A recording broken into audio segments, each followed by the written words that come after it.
দেখো আগের দিন আমি আলোচনা করেছিলাম শূন্য শ্রেণী বোঝাতে ইজ ইকুয়াল টু 0 হয় আর অশূন্য শ্রেণী বোঝাতে নট ইজ ইকুয়াল টু 0 হয়। এবার এই শূন্য শ্রেণী থাকলে দেখো চিহ্নটা হচ্ছে এই সেডের চিহ্নটা হয়, are not is equal two থাকলে কিন্তু এই ক্রস চিহ্নটা হয়। এটা তোমরা মনে রাখবে। এখান থেকে তোমাদের প্রশ্ন আসতে পারে পরিপূরক শ্রেণী কাকে বলে বা পরিপূরক শ্রেণী বলতে কি বোঝো। তো পরিপূরক শ্রেণী হচ্ছে মূল শ্রেণীর বিরুদ্ধ শ্রেণীকে বলে পরিপূরক শ্রেণী। এবার একটা বিষয় এখানে বলি, বিরুদ্ধ শ্রেণী আর বিপরীত এই দুটো শব্দ কিন্তু মানে এদিক থেকে কিন্তু অর্থ আলাদা।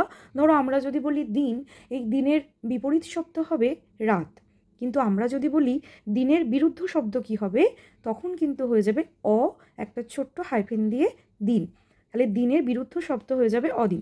যেমন এখানে দেখো মানুষ, মানুষের যদি আমরা স্বাভাবিক বিপরীত শব্দ লিখি তাহলে আমরা অমানুষ লিখতে পারি, কিন্তু যখন আমরা মানুষের বিরুদ্ধ শব্দ লিখব তখন কিন্তু আমাদের লিখতে হবে একটা ছোট্ট হাইফেন দিতে হবে, তারপর মানুষ। এখানে মানুষকে আমি এম ধরেছি, এর মাথায় এই চিহ্নটাকে কিন্তু বার বলে। এই চিহ্নটা খুব ভালো করে চিনে রাখো, এই চিহ্নটা কাজে লাগবে এই চ্যাপ্টারে আমাদের। এই চিহ্নটা হচ্ছে বার, মানে নেই যাকে বলা যায় আর কি, যার অস্তিত্ব নেই। তাহলে কোনো শ্রেণীর বিরুদ্ধ শ্রেণীকে বলা হচ্ছে কিন্তু পরিপূরক শ্রেণী। আর একটা জিনিস, শ্রেণী গুণফল। শ্রেণী গুণফল কি? শ্রেণী নির্দেশক পরস্পর ছেদি দুটি বৃত্তের মধ্যবর্তী ক্ষুদ্রতম অংশকে শ্রেণী গুণফল বলে। বিষয়টা কেমন? আমি দুটো বৃত্ত আঁকলাম, ধরো এই একটা বৃত্ত, এই একটা বৃত্ত, এদের মাঝের যে অংশটা রয়েছে, এই মাঝের অংশটা কিন্তু শ্রেণী গুণফল। এই যে বলে দিয়েছে দুটি বৃত্তের মধ্যবর্তী ক্ষুদ্রতম অংশ, মধ্যবর্তী এই ক্ষুদ্রতম অংশটা হচ্ছে শ্রেণী গুণফল। মোটামুটি আমরা এই জিনিসগুলো জানলাম। এবার আমরা আমাদের যে 4টি নিরপেক্ষ বচন সম্পর্কে আমি আগের দিন বলেছিলাম, বা তোমরাও জানো, ক্লাস 11-এর সেকেন্ড সেমিস্টারে পড়েছো, AEIO, তো তার বুলীয় ভাষ্য, সেগুলোর বুলীয় ভাষ্য এবং ভেনচিত্র কেমনভাবে করতে হয় দেখো।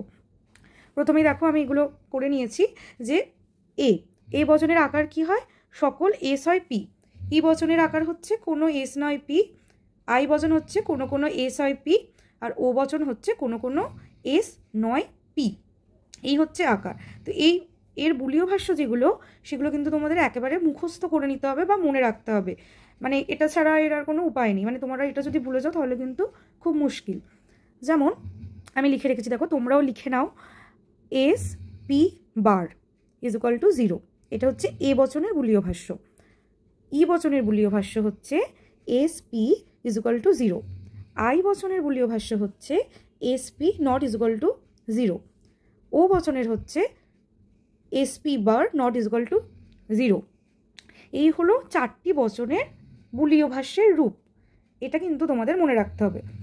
এবারে দেখো যে তোমরা এটা এসপি কেন হচ্ছে, এই বিষয়টা কেন হচ্ছে বলি। দেখো এই যে সকল এস হয় পি, এখানে আকারটা কিন্তু আমাদের বলে দিয়েছে, বচনের আকারটা বলে দিয়েছে।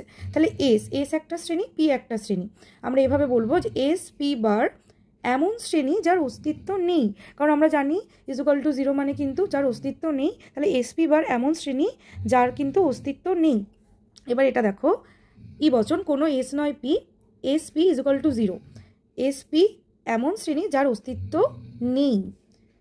এখানে দেখো আই বচনের S P not is equal to 0, অর্থাৎ এস পি এমন শ্রেণী যার অস্তিত্ব আছে, কারণ নট ইজ ইকুয়াল টু আমরা জানি যে একটা হলেও কিন্তু বস্তুর অস্তিত্ব থাকবে। ও বচনে দেখো S P bar not is equal to 0, অর্থাৎ এস পি বার এমন শ্রেণী যার একটি হলেও অস্তিত্ব আছে। এই হলো এই জিনিসটি বুলীয় ভাষ্য গেল। এবার এর ভেনচিত্র আমরা কিভাবে অঙ্কন করব দেখো। ভেনচিত্রটা দুটো বৃত্ত আঁকবে এইভাবে। আচ্ছা, এর নাম আমি এস দিলাম, কারণ আমাদের দুটো বলেই দিয়েছে। এটা দিলাম পি।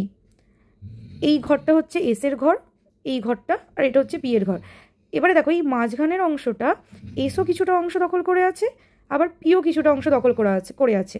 তাহলে আমরা কখনোই বলতে পারবো না এটা পুরোটা পি এর ঘর বা এটা পুরোটা এস এর ঘর, কারণ এই মাঝখানটা কিন্তু এটা দুজনেই অধিকার করে আছে। তাহলে এখানে দেখো, এখানে তাহলে আমরা এস পি দুটোই লিখে দেব। এবারে দেখো কিছু করতে হবে না। ধরো এখানে কি নেই, এখানে পি নেই, পি বসিয়ে দিলাম আমরা, যে নেই সেটা বসিয়ে তার মাথায় বার দিয়ে দেবো। আচ্ছা, এখানে কি নেই দেখো, এখানে এস নেই, তাহলে এখানে আমরা এস বসিয়ে এর মাথায় বার দিয়ে দিলাম। কেমন? তাহলে এই গেল কিন্তু। এবারে এর একটা চতুর্ভুজের মধ্যে আমরা রেখে দেবো এদেরকে। কেমন? চতুর্ভুজের মধ্যে রেখে দিলাম। এখানে এসপি কেউ নেই, তাহলে এসপি দুজনকেই আনছি, দুজনের মাথাতেই বার চিহ্ন আমরা বসিয়ে দিলাম। এবারে দেখো এখানে এটার সাথে কোনটা মিলছে, এসপি বার ইজুকাল টু 0, অর্থাৎ এসপি বার এমন শ্রেণী যার কোনো অস্তিত্ব নেই, তাহলে এই ঘরটার সাথে মিলছে। আর এটার চিহ্ন আমরা কি বলেছিলাম, ইজুকাল টু 0 সেট চিহ্ন, তাহলে এই ঘরটা আমরা এই শেড দিয়ে ভরাট করে দেবো। হয়ে গেল। তাহলে এটা হলো আমাদের এ বচনের ভেনচিত্র, বুলীয় ভাষ্যের ভেনচিত্র। এবার ই বচনটা দেখো, একই রকমভাবেই করতে হবে। বসিয়ে দিই আমরা এস পি, এখানে পি নেই তাই আমরা নিয়ে এলাম বার, এখানে এস নেই বার বসিয়ে দিলাম এস বার, আর এখানে এটা এসপি এর ঘর তাই বসিয়ে দিচ্ছি, দিয়ে চতুর্ভুজ অঙ্কন করে দিলাম একটা, ভেতরে রেখে দিলাম। আর এসপি কেউ নেই তাই এদেরকে আনতে হচ্ছে, মাথায় বার দিলাম। এবারে এই ঘরটা দেখো কার সাথে মিলছে, SP equal to 0, SP equal to 0, তাহলে এই ঘরটার মধ্যে কোন অংশটা থাকছে, এই মাঝের অংশটা। ইজুকাল টু 0 জানো, বললাম সেট চিহ্নটা হবে, তো এই মাঝের অংশটা আমরা সেট দিয়ে দেবো। পরেরটা দেখো,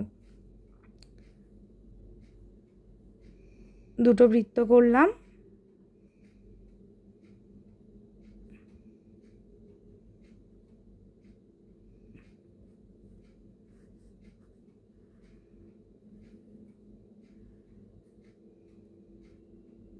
দেখো এবারে দেখো এসপি নট ইজুকাল টু 0, আচ্ছা এসপি নট ইজুকাল টু 0, দেখো এই ঘরটা নট ইজুকাল টু চিহ্নটা কি বলেছিলাম আমরা, ক্রস বলেছিলাম, তাই তো?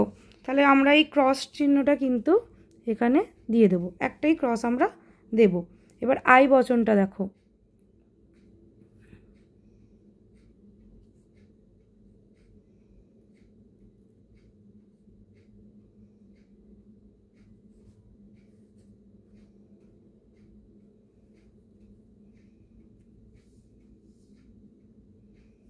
বসালাম। এবারে কি বলেছে আমাদের, এটা SP bar not equal to 0, SP bar not equal to 0 কোন ঘরটা আমরা করব, এই চিহ্ন, এই ঘরটায় আমরা ক্রস করে দিলাম। এই হলো আমাদের 4টি নিরপেক্ষ বচনের ভেনচিত্র।